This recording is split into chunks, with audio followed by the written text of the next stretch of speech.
Welcome to another episode of the Your Longevity Blueprint podcast. Today, my guest is Dr. Aaron Hartman. His journey with functional medicine started when he and his wife adopted their first daughter from foster care. She has cerebral palsy and countless dietary issues. They went from specialist to pet specialist, and even as a physician, he felt let down and confused. His daughter's health struggles forced him to confront an uncomfortable realization that our current healthcare system did not have all the answers. His wife, however, refused to give up hope. She ultimately pointed him to functional medicine, and his daughter and two other kids began to thrive. After years in family practice, I'm going to read that again. After years in family practice, he felt wow, this is where I'm off my A game. After years in family practice, he felt called to make a dramatic shift. Dr. Hartman currently holds the following positions: Principal Investigator and Medical Director of Virginia Research Center, President Family Practice Associates, Assistant Clinical Professor of Family Medicine at the VCU School of Medicine, and founder of Richmond Functional Medicine. His fields of clinical expertise include CIRS, which we're going to talk about today, post-Lyme syndrome, chronic fatigue syndrome, and long COVID. He now helps patients identify leverage points and key areas of their lifestyle and health that harness their body's remarkable power to heal and begin living the vibrant life they deserve. Welcome to the show, Dr. Hartman. Stephanie, it's great to be here. I'm just really excited to share with you and share with your community and just learn together and grow together. And I'm just really excited to be here. Happy to have you. In chapter 8 of my book, Your Longevity Blueprint, I'm comparing the roof specifically of the home to the immune system for the body. And this is where I mention invaders like viruses, bacteria, and mold toxins, some of which can cause something called CIRS, I don't know how you say that, or Chronic Inflammatory Response Syndrome. And so, as I alluded to in reading your bio, you made a big shift in your career. And so I want you to kind of expand on why and how you made that shift, and then how you became an expert in this CIRS, or Chronic Inflammatory Response Syndrome, which we're going to talk about today. So tell us about your big career shift and how you became an expert in however we pronounce it, CIRS. CIRS, yeah. My shift was mainly driven by my family, probably my daughter. She actually was a patient of my wife. My wife's a pediatric occupational therapist whose niche was kids with special needs. And so my wife started taking my daughter on her caseload when she got out of the hospital. And so about a year into it, her foster home was closing down. And my wife was like, hey, do you want to bring this little girl in our house, maybe adopt her, maybe. And I was thinking, being a guy, I'm like, we can always give her back. Sure. Why not? We got nothing else going on. Right. So, we brought her in our house. I fell in love with her and we eventually adopted her. And in the whole process, one of the things with the specialist was she's small for her age. She needs to get bigger. And so how do you do that with kids with special needs? You put a feeding tube in them, put a hole in their stomach, and so you can pour infant formula down their stomach to make them get bigger. And so, my wife and I discussed, and our goals were always greater for her. My wife said, I see something in there. I know she doesn't talk. She's not supposed to walk. She's not supposed to crawl. I see a person in there. And so I just was naive enough to believe that my daughter would grow up to be normal someday. And so we didn't like feeding tubes mean no crawling. It affects speech development. Sure. So we opted out of that. And 6 months later, my wife found a growth chart for kids with CP. And my daughter was right in the middle. How did the specialist, whose field of expertise is kids with special needs, not know about this growth chart? And that was like the first time my eyes were opened up to the idea that experts aren't necessarily experts. And you kind of have to find your expert, sure, use your specialist, whoever your team is, but they consult you. They ultimately don't mandate care. And that was just the first time my eyes were opened up to the idea that experts might be wrong. And so we just started researching things with my daughter, researching gene stuff, a whole host of things. Yeah. And as time went on, just my eyes were opened up to the environment and how environmental toxins. She was exposed to drugs in utero, which is one of the reasons why she was born with cerebral palsy. But just learned about how environmental toxins affect health, and it's just a natural progress. First food, cleaning your food up, eating clean, dealing with genetics. As I learned things, dealing with environmental toxins, stop using Roundup, all that kind of stuff. And the natural progression was to the environment. And, it's interesting, the head of the Harvard School of Public Health has made a statement that humans are evolving into an indoor species. We spend almost all of our time indoors, and the indoor air quality is a big, big deal. The EPA has a massive statement about indoor air quality and how negative it is. Isn't it worse? It's worse than the air quality outside. Yeah, well, exactly. And so that's what just kind of naturally led me as I learned new things and applied them. I learned about all these different aspects of health, the environment, and ultimately where you live, your home or workspace became a big, big issue. And so as a physician and inquisitive person, ultimately being driven, I have this little girl who like, Yeah. it's interesting. Like I know that I've got a certain amount of time to help her health. And I've got a certain window of opportunity. It's amazing how motivating that is. To get up at 4 and 5 in the morning and study and research and to get new certifications and new whatever. And Yeah. so it just led down a pathway and accelerated. A lot of people do this and it takes them 10 or 20 years. I didn't have that much time with my daughter. So it forced me to be a quick study and quick learn, and ultimately led me down to chronic inflammatory response syndrome, which, half of all buildings in the country have water damage. Mhm. Every school where I'm at has some Huh. form of indoor air quality issue. Yep. And 23% of the population has the gene that sets them up for CIRS or CIRS, right? So all of a sudden now it's like, once you realize that data, you start saying, wait, there should be a lot of people out there with this problem. If half the buildings in the country have water damage, if Mhm. 23% of the population has the gene, and you start looking for it and you start knowing what to look for, all of a sudden it's like you see it everywhere. Yep. And that's kind of what's led me down this pathway to study under Dr. Shoemaker and Dr. Heyman at A4M, and then basically to branch out and study under a bunch of other people, in addition to my standard functional medicine training and integrative holistic training, which I've done all that as well. It just every time you learn something new, there's a new door that opens up and you have a new thing to learn, which is exciting but also challenging. That was beautiful. Obviously I can edit this because I kind of murdered your bio there, but I'm just particular about audio quality. And I think your microphone, it just keeps getting like muffled. Like it feels like, I don't know. Talk again for a second. Okay. I've got Yeah, it's this like mic right here, so there's just a lot of like, do you know what I mean by static? Like, wait, when you talk and everything you say is so good that I don't want the listeners to miss any of it. so Talk being talk I can again here. Well, I can keep on. I mean, it shouldn't be picking up any background noise, so it should be clear. If not, I can all switch over to. I've not had issues before, so I'm not Unless sure. it's my headset that's picking it up. I'm gonna unplug my headset. Talk. Okay, yeah. So I can just keep on talking randomly, and you can see if it's the headset versus Not my headset my because it's side of things. happening. Shoot. I thought I just put my I can earphones. switch. I If you wonder want if, me, I can switch to. you know what though, when you back up, it goes away. So I wonder if you just, yeah, like talk again. Okay, is this okay? Am I too far away? Well, actually, what I can do is I can back my mic up. How about that? It still just has so much of that crinkly, like crackly, keep talking. I'm so No, sorry. no worries, no worries. I mean, obviously, you want things to be perfect. I can just get my Wherever wherever you are right now, headset. it's good. So I wonder, I don't, I I'll just moved. I moved the mic. I moved the mic away from me a little bit. okay, let's try that. That's okay. Let's Okay, we'll ask cool. another couple questions, and if it's static again, I'll let you know. Okay. Perfect. Awesome. So can you define what chronic inflammatory response syndrome is? This might be the first time that our listeners are hearing a bit about this. So what is it? I mean, it's chronic. It's ongoing, which means it's been going on for 6 months or more. It's inflammatory. Now, it's interesting when you think about inflammation. Most people think about autoimmune diseases or elevated white counts. This inflammatory part of chronic inflammatory response syndrome is part of your innate immune system.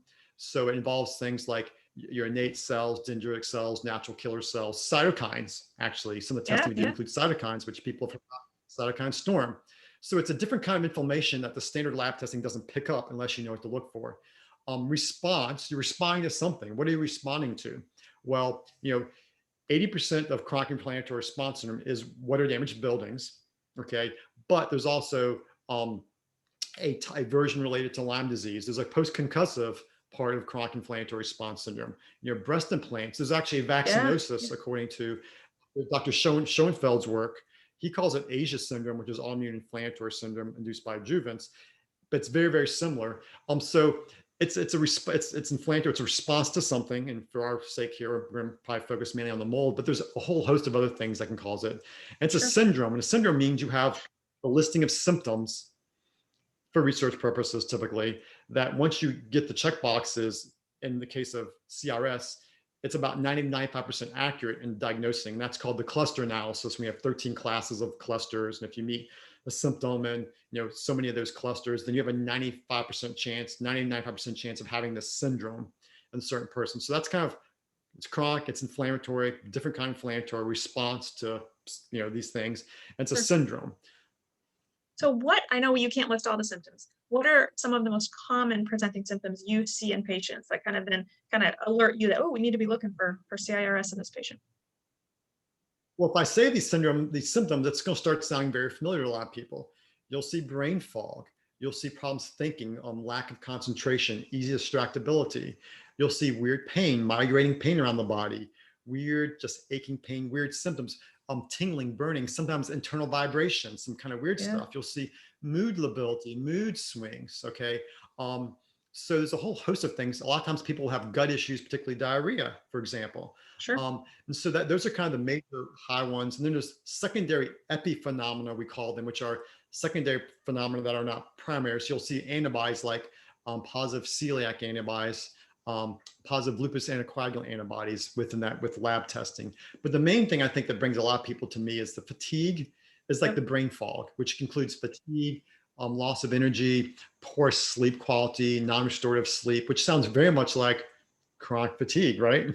Fibromyalgia. And actually there's a big subset of chronic fatigue and fibro that actually are CIRS. And it's really cool to find those people and diagnose their CIRS. And now the fatigue and brain fog gets better because you're dealing with the root cause, not just the symptoms.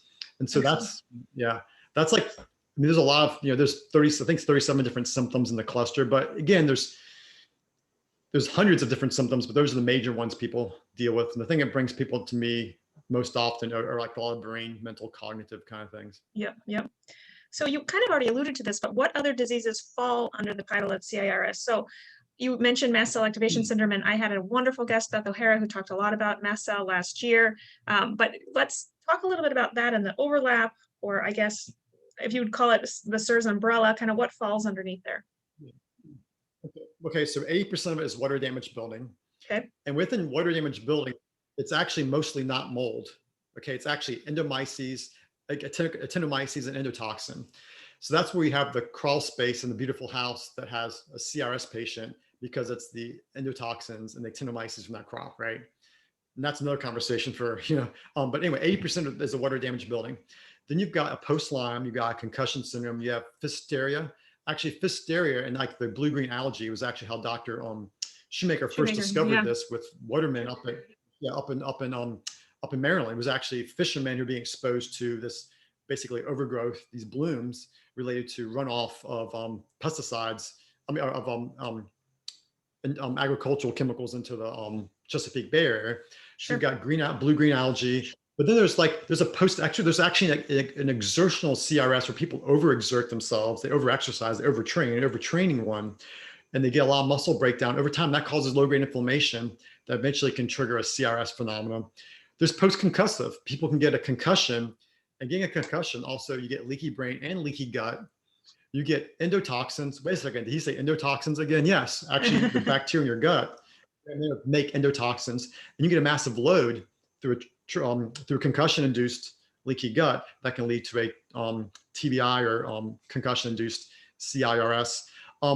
Where it gets a little controversial, because this is where I kind of combine different experts' opinions. If I look at some of Dr. Schoenfeld's work with the Asia syndrome, which is an autoimmune inflammatory syndrome induced by adjuvants, it's like 80% similar to CIRS, except he focuses on things that activate your immune system, like the adjuvants and vaccines. So whether it's a petroleum distillate, Fruins adjuvant, or aluminum or other metals.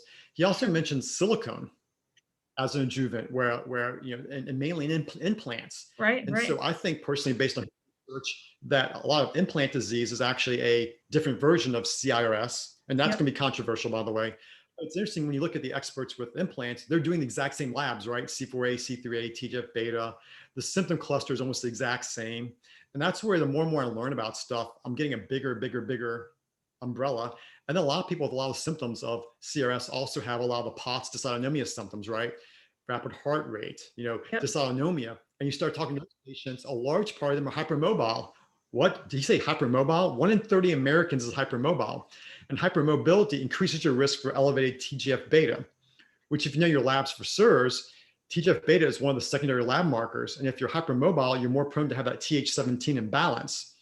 So all of a sudden now, the CRS thing, which we think people were thinking is a narrow, rare thing, is like a very, very, very big umbrella. And I feel like every month or two, Yeah, I'm learning more information about this. Umbrella is getting bigger and bigger. And the cool thing is that as I learn this, I'm now able to apply it to patients like long COVID patients, people that have been healthy, got COVID, now are sick 3 months out. I'm actually learning how to apply some of these principles to help them get better as well. And I want to come back to that. But I want to echo what you said about breast implant illness, because I don't know, maybe 5 years ago, I had my first patient who came to me thinking like, I have breast implant illness. How can you help me? And she had brain fog and fatigue, a lot of the symptoms you're referring to. And the only labs I knew to order were, okay, let's check a C3A, C4A, and TGF beta 1. And TGF beta 1 was high. And right years later, post explant, and a lot of healing and recovery for TGF beta 1 is now normal. So it's very interesting. If you're listening and you think you could have breast implant illness, I think some of the labs that we're about to talk about could very much apply to you. So let's go to the labs. So how is CIRS diagnosed? What labs do you order? And then how can this affect treatment? Well, first you have to have the symptoms, right? Sure. So the 13 system symptom cluster. It's by definition, it's a multi-system, multi-symptom disease. So multiple different body systems, Yep. multiple different systems and multiple different symptoms. Okay. Yep. Tongue twister, right? And so you first, and I did a big blog actually series on my website that actually walks people through how to diagnose this actually. So if they want more information, they can look at that on my website. But you go through the symptoms. And if you meet the criteria, then you have about a 95% likelihood of having CRS. Then you do the labs. And there's a gene lab, an HLA DRDQ, which is a gene risk for getting this. Now, the gene risk doesn't mean you'll get it. 23% of the population has the gene, but not 23% of the population has this. The gene represents actually your body's ability to detoxify. A lot of people don't realize your immune system actually uses antibodies to tag toxins for your body to remove them. And so it's not just liver health and gut health and sweating, it's also your immune system is an active participant in detoxification. And if you have these genes, your body has a little bit of difficulty making antibodies to these toxins you get exposed to, so it can build up over time. So that's the one lab. I'm going to pause you for a second. I was going to say on the gene real quick. So this is a gene, and unfortunately I have this, I've admitted that in another podcast, but these specific genes are not something you're going to see on a 23andMe test. Like my patients will bring me in their genome and say, hey, can you tell me if I have such and such a gene? And unfortunately, no. So this is a different panel that an experienced practitioner would need to order on you to kind of see if you have that HLA typing, just FYI. Yeah, absolutely. Yeah, sorry. Absolutely. Yeah. Only LabCorp does it. And when you get the results back, you have to put it through this thing, this calculator, and most people don't even know how to. Rosetta Stone. You have to use Rosetta Stone. So it gets a little, you have to see someone who knows what they're doing. It's basically the basic gist. So. But then there's also labs, there's 6 different major groupings of labs. The next group is you look at, hypothalamic, you look at brain function through your hypothalamus and your pituitary. So you do an ADH and an osmolality, which is basically your brain's way of controlling sodium and water concentration. Okay. There's a ACTH and cortisol. A lot of people adrenal fatigue, which actually is not a real thing. It's HPA axis dysregulation. They'll have an abnormality in their ACTH and cortisol. How many people with so-called adrenal fatigue? It's not a version of CIRS, right? You look at a C4A, which is a part of your innate immune system. Again, we talked about this being an innate immune system issue. Yep. Complements is a part of your body's most primitive immune system that actually is pre-programmed to react against external threats.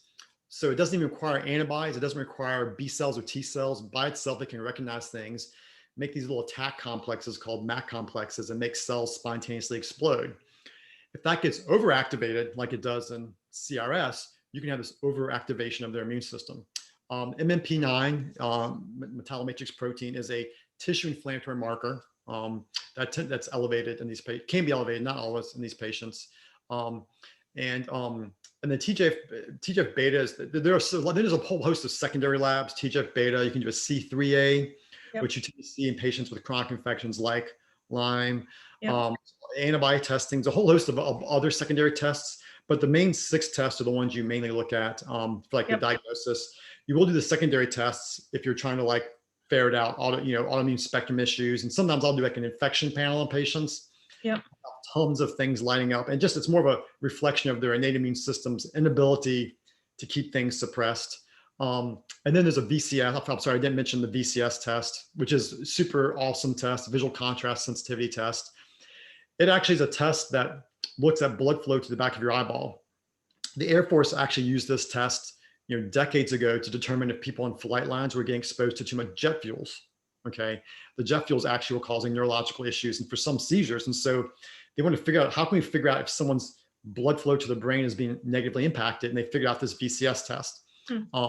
If you fail that can be a lot of different things. It can be other toxins and chemicals, but Sure. if someone has mold and you're detoxifying them, and then you do a Marcon's test, you want to basically keep them on treatment for that until their VCS normalizes and they clear the Marcons. And the last one, it's not a diagnostic test, but it's a hugely, hugely important test, is the Marcon's test. It's a bacteria, a multi-drug resistant staph that actually creates these chemicals called hemolysins, and they break down MSH, which makes melatonin.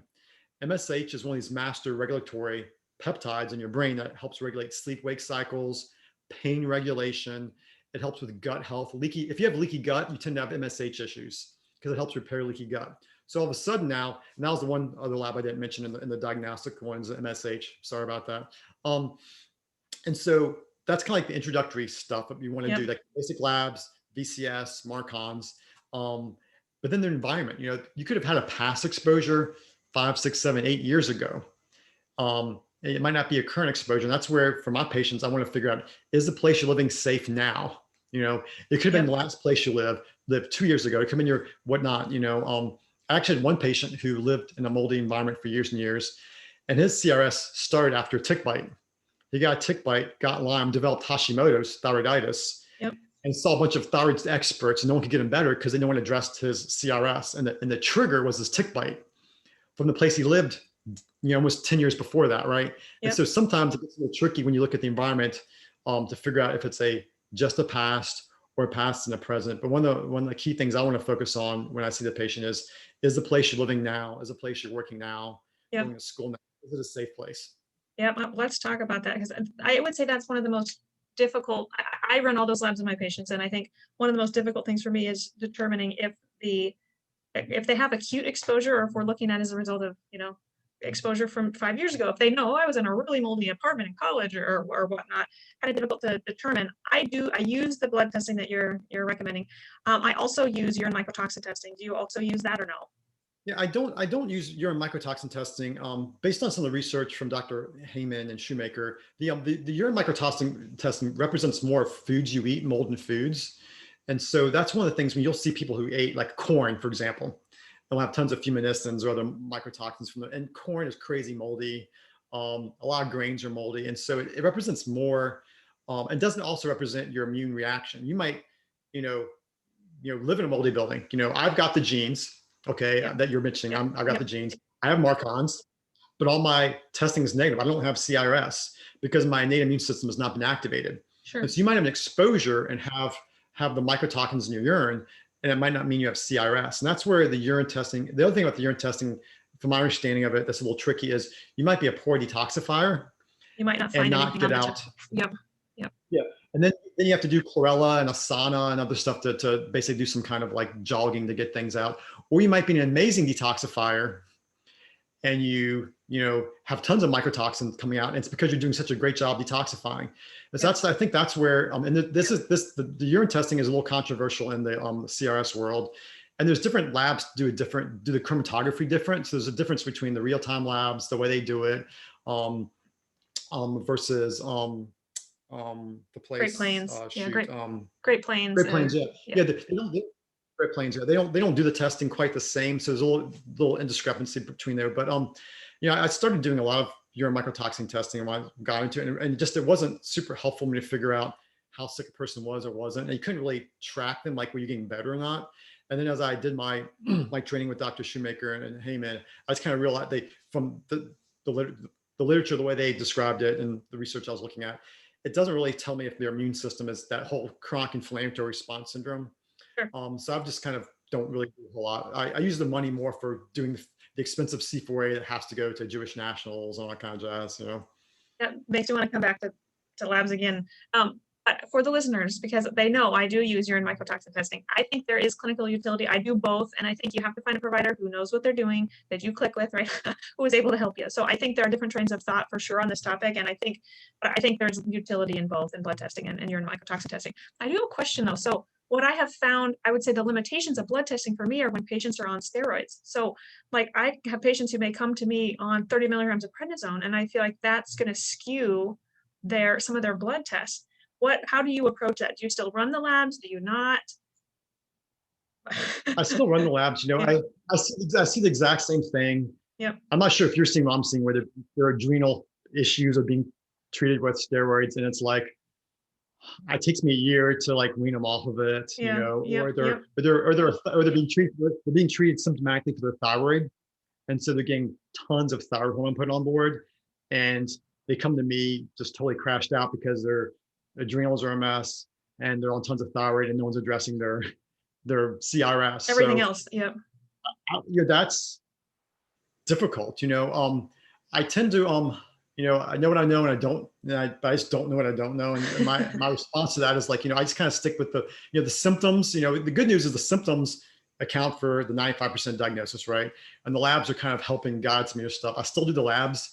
Yep. It's the reality is most of the patients that I have, well, I shouldn't say most, almost all of them that meet symptom criteria are going to meet the lab criteria. Sure. About 80% of them fail their VCS, and about 80% of them. And my data in my clinic is roughly equivalent to what Dr. Shoemaker Salt has seen in his research. I think he's got over 8,000 patients at this stage. But about 80% of people will be positive for MARCONs. Sure. So I haven't really had a hard time like quantifying how to treat them. It gets a little tricky when you get positive Lyme testing back. And the question is, do they have chronic Lyme, or is it their innate immune system's messed up and they can't clear the Lyme? And so you have to treat that before you can even address the Lyme. Yep.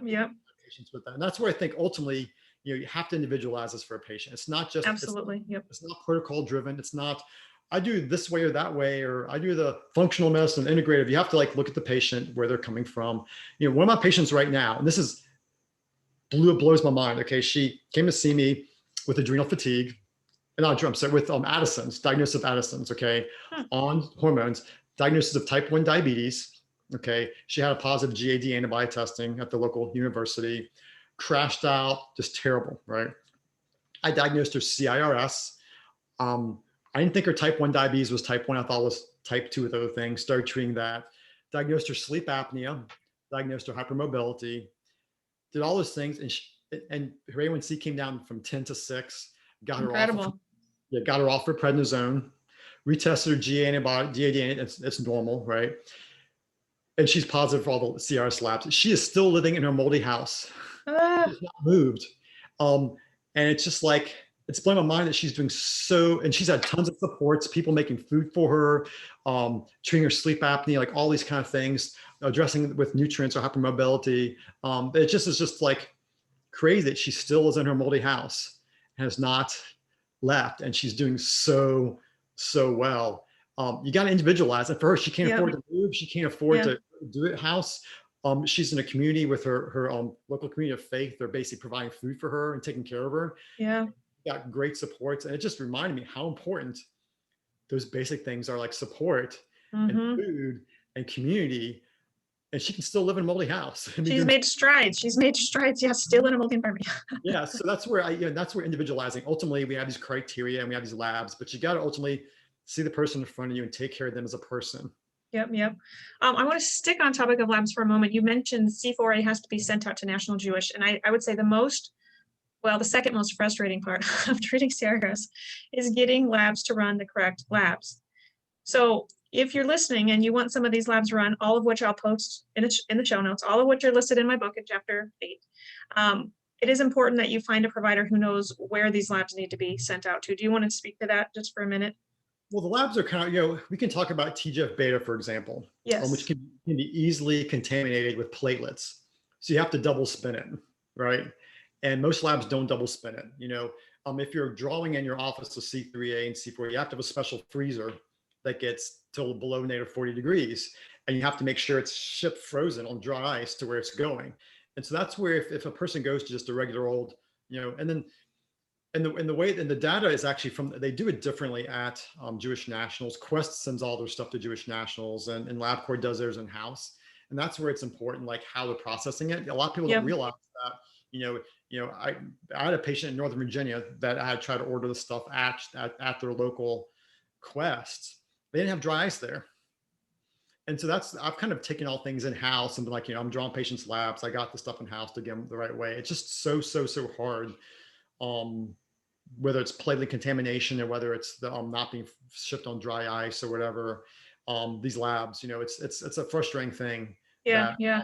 And that's where I think things like the VCS and Marcons and having other secondary markers and just getting, after you see these patients, a bunch of them, you kind of can smell them almost. You kind of know this person, Yep. More than likely is a CIRS patient. Yep. Let's go back to the moldy home for a moment. So let's say that's where the labs are kind of tricky based on insurance. They can be really expensive. Oh, there was a little glitch in the internet there, or a little lag. And labs can also be really super expensive, which is also kind of a big barrier as well. So. Yep. Let's go back to the moldy home for a moment. So let's say a patient has come in to see you. They're meeting the criteria for the symptomatology. The labs are, raging positive, let's say. They have the gene even. So what is the next step? Are you having someone test their home for mold to see, back to our conversation on if they have acute ongoing exposure? And if so, can you discuss the difference between like ERMI testing versus air testing? What the difference in quality is? Can you speak to that for me? Yeah, I can. So the how it gets kind of tricky. We could talk about this for an hour by itself, or hours actually. ERMI testing and hurts me, which actually hurts me too, which is the actual symptom. Is actually it's super accurate. It's looking for DNA in a home. So the beauty of the ERMI and hurts me too is if it's normal, your house is fine, right? The problem is you could have had a water damage event 3 or 4 years ago, and you've got these fine DNA particles in your furniture and your carpet and stuff like that. And the event is gone, but you still have these small particles, and the testing will be positive until you do a thorough cleaning. And that's a personal problem I've had. And one of the reasons I've become expert at this is I've tested my own home and my own place of work and dealt with it. And then I know my house and I know my builders and I've learned all these things. And it's really, I like the testing because it's, if it's negative, it's great. But the problem is then like, what's the source? Because you can have like a Wallemia comes back and you say made some ductwork, or if Stachybotrys comes back, you're like, hey, there's some, the AW, which is the water index for the mold, are like higher for that. So maybe you got water sitting somewhere. If it's, Aspergillus, Penicillides, or whatever, it's like a little drier stuff. So start looking, for other crawl space issues. But the problem is that even when you do the testing, you still need someone. Most people still need someone to tell them where it's at. Right. And I want to get to that, but let's for a moment. Yeah. Let me go back. So the ERMI test, the environmental relative mold index test that we're referring to, is looking at 16 different mold or 36 different mold species through dust. This is a dust collection test. This is not an air test. This is a test you order a cloth and ship to your home. You go around, wipe various surfaces, and again, like you said, the lab is analyzing the dust for organisms, the DNA of certain organisms. Is that right? Am I saying that right? Yes. Yeah. Okay. So ERMI testing is different than air testing. And the standard, I would say, is air testing. And what I find is that the large majority of air quality testing comes back fine, that it misses a lot of contaminated homes. Would you agree with that? Well, for every spore in the air that they trap on a spore trap testing, there are 500 particulates. So what that means is you can have a low spore count and still have lots of particulates. If the spore count is high, then absolutely you have an issue. But the problem, like you said, is you might just open the house. You just got a fresh breeze to your house and the spore count's low, right? But the other thing you have to remember is, what did I say initially? 80% of CRS is not mold. It's the company mold keeps. It's actinomyces and endotoxins. And those tests do not take that into account. And that's what you have to realize as well, is you can have a beautiful brand new house and, in an amazing environment, and you have an unencapsulated crawl space. And so what happens is 30 to 40% of the air in your house comes from your crawl space. And so now you have these endotoxins and actinomyces coming from the soil. And though you have no spores in your house per se, and you have no mold anywhere, you have basically gassing from your soil. And that's where I think the air testing is hugely, hugely weak. Now, it's because ultimately 80% of these CRS patients and the 80% of the mold is actually the endotoxins like actinomyces, not the actual, it's from the company mold keeps. And that's where these these testings are hugely, hugely weak. They don't take any of that into account. Thank you for clarifying that. Okay, so let's go back to what the direction you were then heading. So obviously patients can do air testing, they can do ERMI testing. If either finds mold, then the question is, where's the mold, or where are those toxins coming from? And that's also frustrating with my patients if they know they have had water damage in the master bathroom or in the kitchen or whatnot, right? Obviously look there, let's look there. But if there isn't any visible or known water damage, then the patient's looking at me like, what do I do? Where do I look? So how do you respond to that? How do you help your patients determine where they? I think, as you alluded to this. This is the practice, right? Practice of medicine, and if I'm doing the exact same thing a year from now that I'm doing now, I haven't learned anything, right? And so I used to order lots and lots of ERMI tests on patients, and I've kind of gotten to the point that I just work on getting them to have someone get an indoor air quality specialist to look at their house. And the reason is ultimately price point. You spend Sure. $500 on the testing, but you spend the specialist, you spend them $700, $800, $900 to come out. It's about the same price range. And so, so I've kind of gone more to actually getting that 40-page report from an indoor air quality, an IEP that actually looks at the air handlers. A lot of people don't realize as well. You might have mold. It might be your air handler is seeding your house from condensation in the coral. One of my patients actually, when their house was made, so they had humidity issues in the house. As you went up in the house, humidity went up, not down. So say your relative humidity is 50% in your first level in the summertime. It should be 40%. It should go down as it go up. Theirs went up. And so he was like, this is kind of weird. He actually drilled a little hole under their staircase.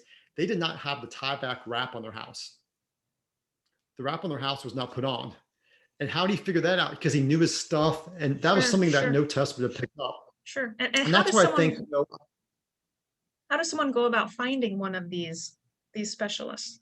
Yeah, I would just say you have to know your local environment. Like I've just tried and found a couple in the local area I use. It's almost like whoever the practitioner you're working with, you kind of have to say, who do you use? Yep. There are some like websites that have national people, but ultimately, like anything, there's an 80-20 rule. 80% of the work is done by 20% of the people, and specialists, plumbers, any specialty, there's about 20% of the people in that specialty that are really good at what they do, and even less that are A players. And so there's a lot of mold inspectors that, cut corners. They get, for free inspection, right? Free this, free that. There's a reason why it's free, And so that's where it's best to who do other people use? And so I originally had someone driving down from DC. I'm in the Central Virginia, Richmond area, and I eventually found a local person that would actually do the testing for my patients. That's great. That's what I need. Yeah. For my where do you live? Iowa. Oh, okay. Yep. Few, and there's like one building biologist in the state, and I don't know if we have any IEPs. I don't know. Yeah. So that is difficult. Hopefully listeners are able to identify where the water damage is, because the home needs to be appropriately remediated. It absolutely needs to be appropriately remediated. But aside from that, how do we treat these patients? So what are kind of your step 2, 3, and 4s? Like what are you doing for these patients?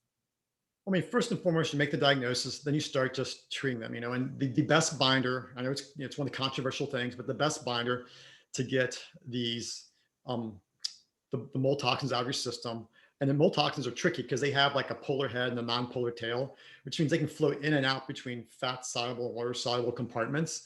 And so it's really hard to get them out of your system. The best binder to get these out are bile binders, bile acid sequestering binders. So I start patients on cholestyramine or Welchol if they tolerate it. I try to help their body. And that's one of the issues with their immune system, with the whole gene thing, is they don't do a good job detoxifying these things their body was designed or made to take and put in bile and to rid their body of. So I start with binders. It's really interesting. Some patients, if they're really, really sick, they will actually have an acceleration response, which is a kind of cytokine response, strangely enough. They'll actually get a lot sicker on your cholestyramine. That tells me they're pretty sick. And sometimes your Lyme patients as well will have that acceleration response as well. So that's where, when you're using different binders, the binders I use will help me figure out other nuances of their care. Sure. I start the binder. If they got Marcons, I start treating the Marcons. That's a nasal spray. Initially we were doing BEG spray, then we went to BEG, then we went away from that to EDTA and colloidal silver. Now I think most people are transitioning to straight EDTA, which is a biofilm buster, nasal spray. And then, work on the basics, diet. I also do, I'm not just a mold person. I do a lot of other things. I'm doing nutritional analysis on them to find what nutrient deficiencies they have. Some of these people are vitamin D deficient. So many have low D levels because of their chronic inflammation, and you got to get that up. Vitamin D helps translate that innate immune system response to an acquired or adaptive immune system response. And so what that means is if their D is low, their body's gonna have a hard time making antibodies, which is one of the issues with COVID and long COVID.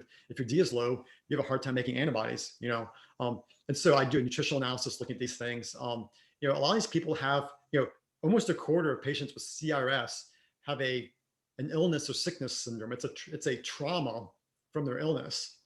It's amazing how many of my patients who have this trauma either from the illness of the past that sets them up for this neuroinflammatory syndrome. So I don't necessarily talk about that on the first visit, but I'll make notes on it.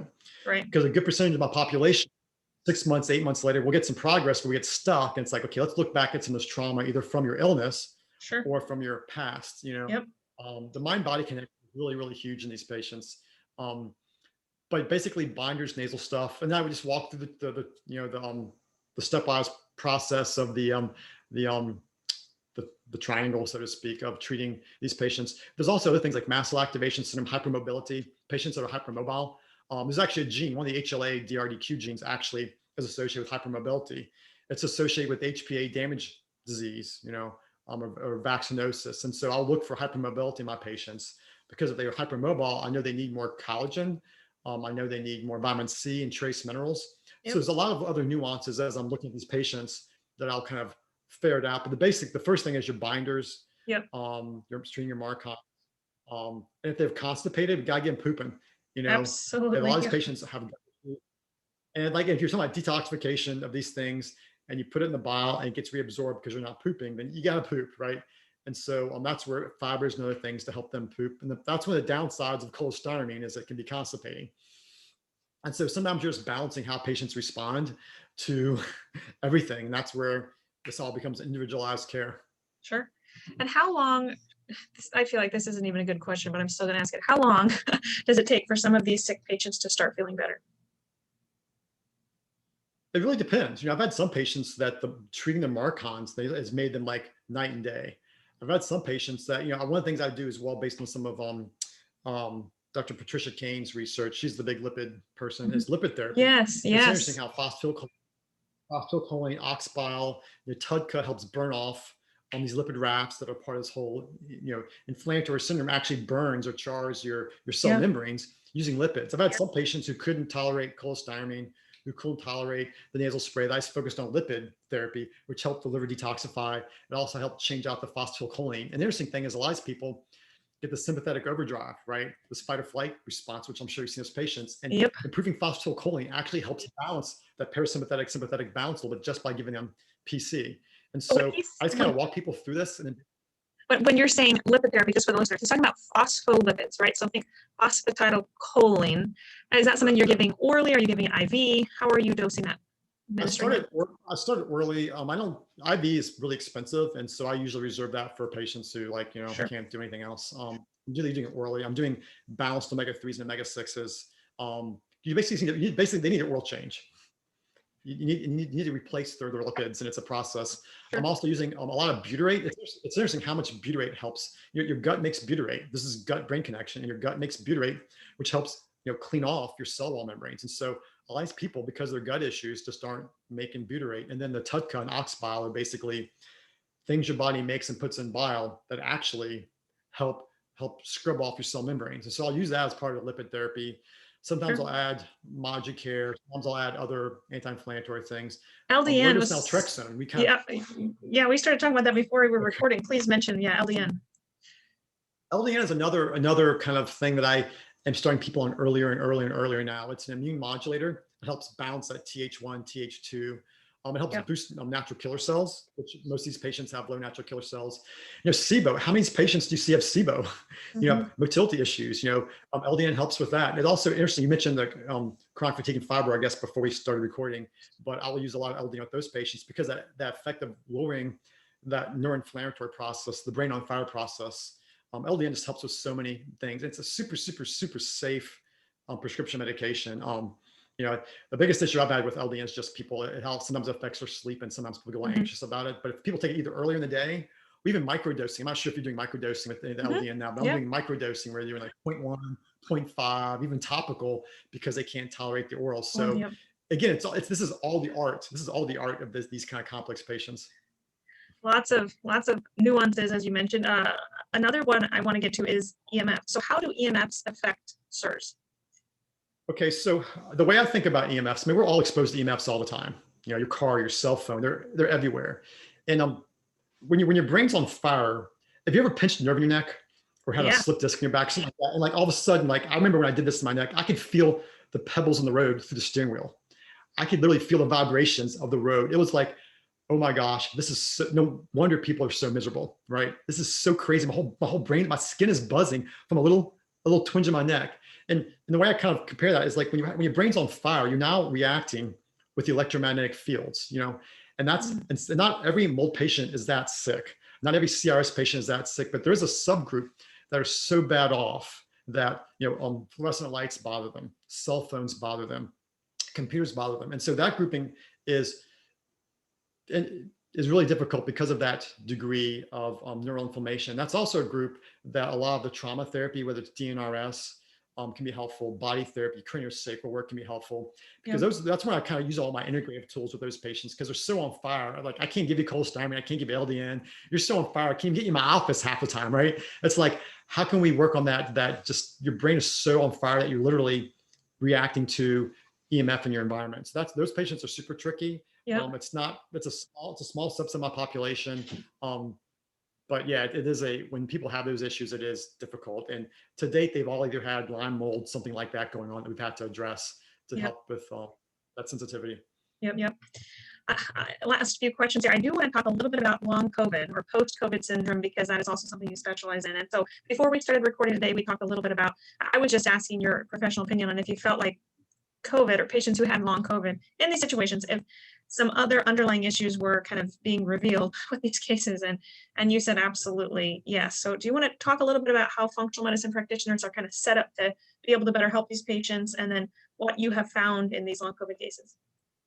Absolutely, that's a great point. Like when this all started last year, it was just interesting to see like how an infection create a cytokine response and then this post-infectious inflammatory syndrome. It sounds a lot like chronic Lyme or post-mono chronic fatigue and fibro or CMV. It sounds like a lot of things that in the functional world we've been dealing with for decades, right? Right. And so as the research started coming out and showing D and C and a lot of these things, air quality, there was interesting data that came out last summer showing the amount of microparticulates in the air quality affects your risk of severe COVID. Wait a second, air quality, didn't we just talk about air quality with mold, right? And so all of a sudden, as a functional medicine doctor, I was already connecting these dots, last April, May. And so as I started seeing these patients, I started saying, well, okay, how many of you have mold exposure? How many of you are hypermobile? It's really interesting. I was talking with this one lady online in some chat room, and not a chat, it was like, I forget, it was some social media thing somewhere. And I was talking about long COVID and I described SIBO, which is small intestinal bacterial overgrowth. And she was a long COVID patient. She was like, oh my gosh, I've had this for 20 years. No one's ever told this to me before. And she was working with, a natural kind of health practitioner, and she'd had this for 20 years. And so what I'm seeing with the long COVID patients is that people had something going on. The primary nutritional deficiency is vitamin D, which I think everybody knows at this stage, zinc, a whole bunch of trace minerals deficiencies, but there's also all the mold stuff. I've had a significant number of long COVID patients who are living in a moldy house that are hypermobile, and actually the COVIDs caused their CIRS. So it wasn't a tick bite, it wasn't Sure. concussion or mold. It was actually the setup was these things, but the trigger was the COVID. And something we haven't mentioned yet: sleep apnea. I'm seeing a lot of long COVID, slender females, athletic, looked healthy, looked great, yada yada yada, long slender faces. I look in their mouth. I see a narrow dental arch, high arch palate. I see some grinding in their teeth, maybe some tori in their mouth. I'm like, oh, interesting. These are the facial stigmata of sleep apnea, but Right. you were healthy. Yeah. Today, all those patients have tested positive for sleep apnea. Wow. So I'm on a mission. I'm on a mission now to find one of those, to find someone with long COVID who's a slender female, not have sleep apnea. I've failed to date. And that's something else that this whole thing opened my eyes up to, is how common and how underdiagnosed sleep apnea is. I used to only do sleep apnea testing on my post-stroke or AFib patients, or, but now all my long COVID patients, I'm getting them sleep apnea testing, Yeah. and together about 89% positive. Yeah. So that's another simple thing, treating that. So that's where when someone says they were healthy and got long COVID, my question is, show me, because I've not seen one of those patients yet. They've all had something undiagnosed, unseen. And when you're in a healthcare model that deals with only acute issues, not chronic issues, you're healthy. But you come in the functional medicine world where we look at root cause, we look at, maximizing health. All of a sudden, a little bit of sleep apnea, a little bit of vitamin D deficiency, a little bit of mold, Yep. a Little little SIBO, bit of, yeah. Yeah. yeah, these add up, and these people didn't get COVID and they develop long COVID. Yeah. Very interesting. You've given us so much to think about today. I always conclude every episode with asking my guests their top longevity tip. So if you had to pick one, what would your top longevity tip be? Oh man, this has actually changed in the last couple of weeks. My top longevity tip is interesting. When you talk about peptides, I'm not sure if you do peptide therapy, or you talk about all these fancy new. I would have loved to talk to you about them today, but I know our time was limited. You look at a lot of these cool things. You look at curcumin or fish oil, or all these things are trying to replicate what exercise and fasting do. And it's really interesting. We start diving into how exercise creates muscle-induced anti-inflammatory, muscle-induced growth factors, how fasting actually helps your liver detoxify better, how fasting actually changes your microbiome and can help treat your SIBO. It's amazing how a lot of these things are trying to reproduce what exercise and interval and fasting do automatically. And so, if you asked me this question a month ago, I would have said lipids and talk about lipids and lipid membranes and how amazing lipids are. And now I'm just like, you know what? I'm kind of coming full circle back to like the basics again, like, fasting and exercise. A lot of these things we do to try to biohack people and do things, we're just trying to replicate what these things that people have done for thousands of years, have been doing. So I could talk about lipids and how I love lipids and I do lipid therapy and how amazing they are. But, I would have said that a month ago. Now I'm just saying, interval fasting and exercise are absolutely amazing as far as what they do for longevity, for cancer reduction, for my diabetics. I'm trying to get most of my diabetics now to interval fast. I've had them drop their A1C. Like the one lady I was telling you about, interval fasting was a part of the way we got our A1C from 10 to 6, in a period of 2 to 3 months. Sure. Which is incredible. Got her. And she's it's just amazing how that affects ghrelin levels. It affects leptin levels, which is the hormonal aspect of hormones and obesity. How it affects your growth factors. How it affects MSH. How it affects your gut. People feed their GI tract all day and all night long. You need to rest your GI tract. Your liver, if you look at the anatomy, your liver, like there's two things. There's the hepatic, there's an artery from your GI tract that goes into your liver. There's the hepatic artery. And your liver is supposed to filter your blood and then your GI tract, right? Well, if your liver is being fed all day long and only rest 8 hours at night, it can't focus on filtering your blood, which is what it's supposed to do when you go to bed fasting at night, about 8 to 12 hours in. That is a simple thing to do that can actually massively impact your liver's ability to do its job, while you're sleeping. So that would be my fasting and exercise. Yeah. It's so crazy simple and so basic, and anybody can do it. And I can give you tons of cool supplements and do your peptides and do your CJC and ipamorelin and all that kind of BPC 157, all that kind of cool stuff. I'm just trying to do what exercise and fasting do. Yeah. Love it, love it, love it. Well, tell us where listeners can find you, where your practice is, and then what your free gift is as well. Well, cool. Yeah. Well, you can, if you want more information, my website's richmondfunctionalmedicine.com. We've got a whole educational platform there. We've actually have a community we've created where people can come in and be a part of my team. We have like courses we offer within the community. We have health coaching within the community as well. And then also the free gift is just basically my roadmap to resilience. It's actually something I put together during COVID when I realized resilience was like the big deal, which resilience is ultimately the foundations of functional medicine, right? And Yeah, so I kind yeah. of did a little ebook for patients to kind of, for people to like walk through, the foundational things, because the foundations are still a foundation. And so we can do all these cool things like we talked about, but if you're not doing the basic stuff, all the fancy stuff doesn't quite work as well. So I got that ebook as well. Awesome. Thank you so much. Well, thank you for coming on the show today and sharing all about a topic I wanted my audience to hear more about, CIRS. And I hope the audience connects with you and checks out your free gift. So thanks again for coming on the show. Thanks a lot for having me. It's been great. I've really enjoyed it.